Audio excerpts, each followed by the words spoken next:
Hi guys, and welcome back to the Lazy Girls Kitchen. Today we are going to be making fried okra. This has become my new obsession. I absolutely love this recipe. It's really easy if you are an okra enthusiast, or even if you've never tried it. I really think you're going to love this recipe. My son actually loves it, and he does not like anything lately.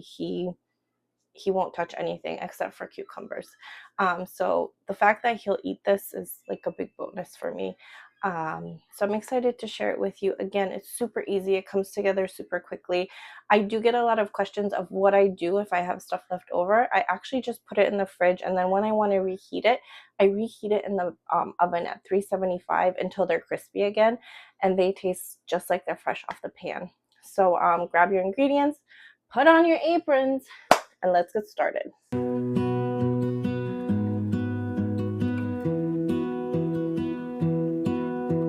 I lose my breath whenever I see you.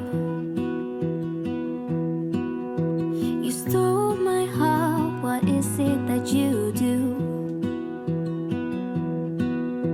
My life was great till you added colors. Like the moon needs the sun, we don't care about the others.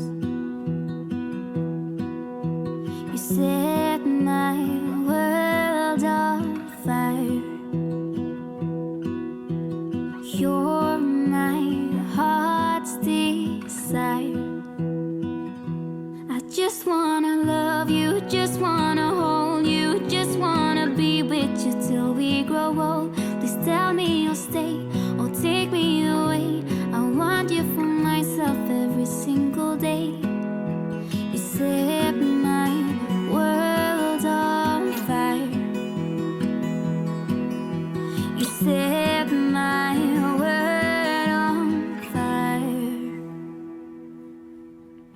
I don't know what I'd do without you. You make me smile, what is it that you do? My life was great till you added colors. Like the moon is the snow, we don't care about the others. You set my world on fire. You're my heart's desire. I just wanna love you, just wanna hold you, just wanna be with you till we grow old. Please tell me you'll stay or take me away. I want you for myself every single day. You say